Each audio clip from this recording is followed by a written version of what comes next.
De eerste thuiswedstrijd van Harkema's Boys staat onder leiding van scheidsrechter Roelof Lange. Verliezen Wiekenwater mooi 2-0 voor bij ACV.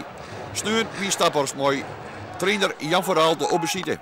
Maar 4 spelers bij de Harkema in de basis die de verliezen hier echt bij winnen. Een hastvol slijn naar je ploeg dus. En dan hier Staphorst in ongeval. En de kans voor Lars Reuben van Staphorst. Maar die shit heel roer. De boys hier nou dan wel een protte balbezit. Driegen wel, maar bieten net. Johnson Bakuna. En goed schot, maar dat wordt pak terug keeper Alfred Knol. Hilarische momenten vaak in de wedstrijd. De delijkheid trilde er nog net van aan. Hier de flacet en dan de flater van verdiende Robin Huisman de Jong. En wat paniekerig, maar goed ingrepen terug keeper Jacob de Vries. Voordat Roy Stroeve gevaarlijk worden kan. Bij 10 flipperkast voetbal. Hagenhuis Boersma, die loopt dan poer best al op Klaas Coltanus, maar zijn schot mist alle uitzoeking.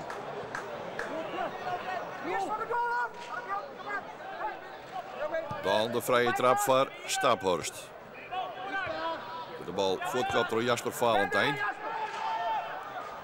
Lars Reuben op Roy Stroeve. En dan hier het mistaasten van Robin Huisman de Jong en Roy Stroeve zijn versier stiert net scherp, daar had Harkema weggelok. Dan de 31e minuut van de wedstrijd. Frank Kuurman, hij ontsnapt door Arjen Bergsma. En dan is hij vastzet op maat voor onvierder Rob Mijnheer. En zo staat het 0-1. Prachtig van de verdediger komt van Jelmerslager. En de Harkema's Boys staan achter. In de tweede helft is de eerste kans weg voor Staphorst. Voorzet van Mark Schra en dan komt de bal van de voeten van Frank Kuurman. Prachtige beweging, maar zijn schot wordt nog correct gekregen. De boys zetten dan een offensief in. En dan komt de bal bij invaller Heine Uldrichs. Maar de redding van keeper Alfred Knol mooi er wezen. Er komen meer kansen. Lange bal naar voren. Hagenhuis Boersma die kopt terug. Martijn Bakker zit dan mis en dan is het Klaas Coltanus mooi het schot. Maar weer een prima redding van die keeper Alfred Knol.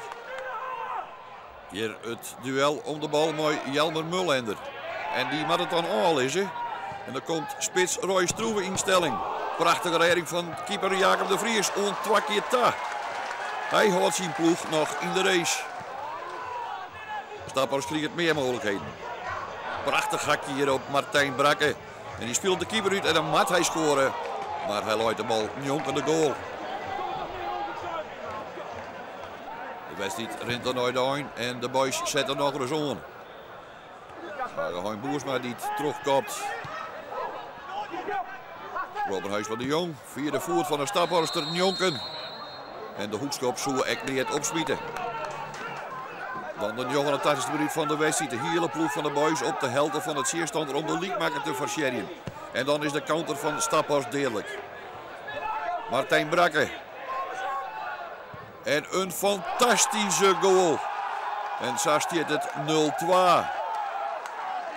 Onhoudbaar diagonaal insketten. En zo verliezen de boys 0 thuis, mooi 2-0. 0 punten, 0 goals.